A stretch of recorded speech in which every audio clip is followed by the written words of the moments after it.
Shalom. Baiklah, kami dari kelompok 5 akan mempresentasikan hasil diskusi kami. Namun sebelumnya itu izinkan saya untuk membacakan nama-nama kelompok 5. 1. Anggraini Alsa Lestari Sinedu. 2. Januardi Joshua Sarempa. 3. Elvana Angelina Nua. 4. Julianto Mangamis. Teologi dan korupsi.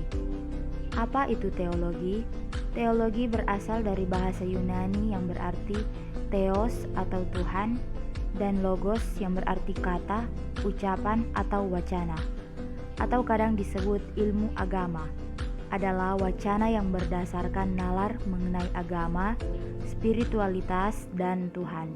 Dengan demikian, teologi adalah ilmu yang mempelajari segala sesuatu yang berkaitan dengan keyakinan beragama. Kemudian, apa itu korupsi? Korupsi berasal dari kata corruption dalam bahasa Inggris, yang pada gilirannya berasal dari kata corruptus dalam bahasa Latin yang berarti merusak habis-habisan.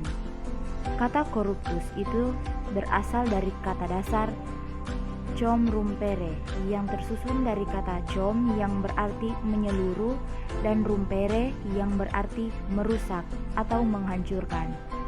Dalam artinya yang harafiah, korupsi diartikan sebagai ulah laku, amat tidak jujur yang akan merusak secara total kepercayaan khalayak kepada si pelaku yang tidak jujur itu, yang bahkan juga akan merusak seluruh sendi tatanan kehidupan masyarakat dan bernegara yang ada.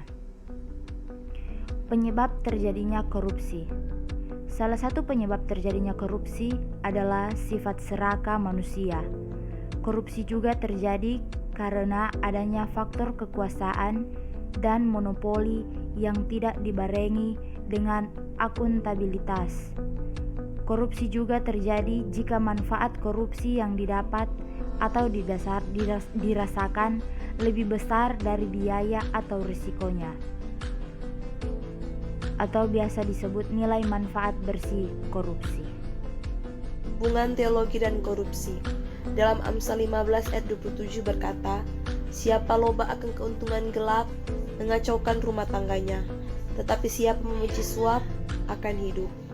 Dalam cara pandang Allah, Allah tidak akan pernah membiarkan tindakan korupsi berakhir tanpa balas bagi yang bersangkutan. Amsal sejalan dengan teologi Deuteronomium atau ulangan bahwa Allah pasti akan memberikan berkat kepada yang setia dan kutuk kepada yang tidak setia. Allah menjanjikan berkat kepada setiap orang yang setia kepadanya dan kutukan kepada setiap orang yang tidak setia kepadanya. Kisah Para Rasul 13 ayat 10 berkata, "Hai anak iblis, engkau penuh dengan rupa-rupa tipu muslihat dan kejahatan. Engkau musuh segala kebenaran, tidakkah engkau akan berhenti membelokkan jalan Tuhan yang lurus itu?" Dalam kitab Kejadian diceritakan bahwa kejatuhan manusia ke dalam dosa karena dicobai oleh iblis, dan mereka lebih suka mendengarkan bisikan iblis itu daripada firman Allah. Itulah bukti bahwa manusia bersifat egoistik. Akar kejatuhan manusia adalah korupsi atau egoisme. Ia mengingkari kebaikan Allah, pencipta dan pemberi kebaikan. Janganlah menjadi hambat uang, seperti dalam Lukas 3 ayat 13-14. Jawabnya, "Jangan menagih lebih banyak daripada yang telah ditentukan bagimu." Dan prajurit-prajurit bertanya juga kepadanya, "Dan kami, apakah yang harus kami perbuat?" Jawab Yohanes kepada mereka, "Jangan merampas dan jangan memeras, dan cukupkanlah dirimu dengan gajimu." Dengan jiwa yang kotor itu berkembang menjadi tindakan korupsi dalam berbagai seginya, menyogok, menyuap, mencuri, mempengaruhi pejabat negara. Kata-kata Yesus mengenai uang dan milik sering kali dianggap sebagai salah satu yang paling keras dalam Injil. Kebanyakan orang Kristen cenderung untuk menggunakannya.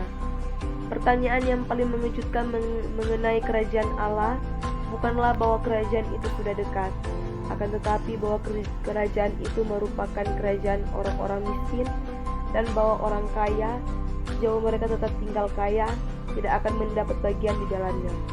Dalam Lukas 6 ayat 20-26. Orang kaya mustahil masuk ke dalam lubang jarum. Lebih mudah seekor unta melewati lubang jarum daripada seorang kaya masuk ke dalam kerajaan Allah. Markus mengatakan bahwa murid-murid Yesus heran atas hal ini. Akan tetapi seperti apakah kerajaan ini? Dengan kata lain, dibutuhkan mujizat agar seorang kaya dapat masuk ke dalam kerajaan Allah. Kesimpulannya, kecintaan akan uang yang berlebihan yang dikendalikan oleh keinginan dan nafsu membuat kita nekat berbuat kejahatan. Kecintaan akan uang akibat kita menjadi nekat dan lupa diri untuk merendahkan derajat hidup kita sendiri, sesama bahkan Tuhan sendiri. Yang penting kita puas dan bahagia dalam arti semu dan sementara. Uang pada dirinya adalah baik, uang tidaklah jahat, namun cinta pada uanglah yang membuat